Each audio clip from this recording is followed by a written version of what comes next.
तो अभी मैं किंग्स टेक्नोलॉजी के क्वार्टर वन के रिजल्ट देख रहा था और इसकी जो कॉन कॉल हुई थी उसको थोड़ा एनालाइज कर रहा था।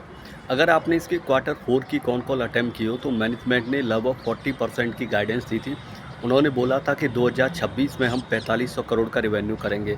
तो अभी क्यू वन में जो 33% की इन्होंने टॉप लाइन ग्रोथ दिखाई है, तो वो थोड़ा एक्सपेक्टेशन के हिसाब से लोअर साइड में रही है। लेकिन फिर भी अगर इसकी क्यू वन की कॉन कॉल को आपने अटेम्प्ट किया होगा तो मैनेजमेंट अभी भी बुलिश है फ्यूचर को लेके और उनका मानना है कि 40% के हिसाब से ही जो गाइडेंस उन्होंने दी थी, जो टारगेट रेवेन्यू 4500 करोड़ का था वो अचीव करके रहेंगे।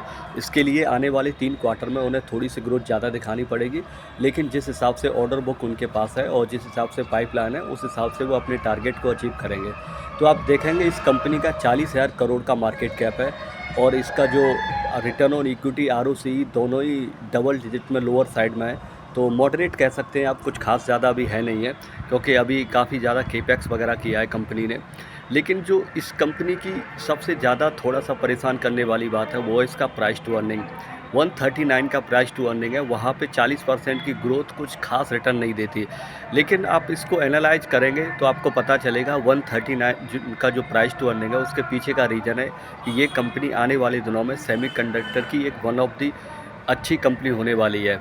तो अभी कॉन कॉल में मैनेजमेंट ने अपने आने वाले प्लान्स के बारे में ही बताया था कि जैसे जो 2026 का Q4 होगा या Q3 के लेटर हाफ में ये जो सेमीकंडक्टर की जो चिप मैन्युफैक्चरिंग की फैसिलिटीज़ है इसकी बिलिंग वगैरह स्टार्ट हो जाएगी। तो क्लाइंट्स वगैरह आपको 2027 में ऑन बोर्ड होना शुरू हो जाएंगे और उसका जो कंट्रीब्यूशन है दिखेगा। हालांकि अभी अगर आप करंट सिनेरियो में देखेंगे तो ये कंपनी जो इलेक्ट्रॉनिक मैन्युफैक्चरिंग सर्विस और डिज़ाइन वाले से ही इसका मेजॉरिटी ऑफ रेवेन्यू आता है।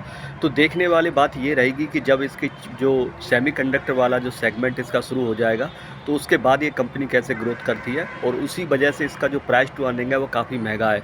तो मुझे उम्मीद करता हूँ कि अगर कोई लॉन्ग टर्म के लिए अपना प्रॉस्पेक्ट रखता है तो वहाँ पर ये मुझे कंपनी आने वाले 5 या 10 साल में कुछ अच्छा करती हुई दिखेगी।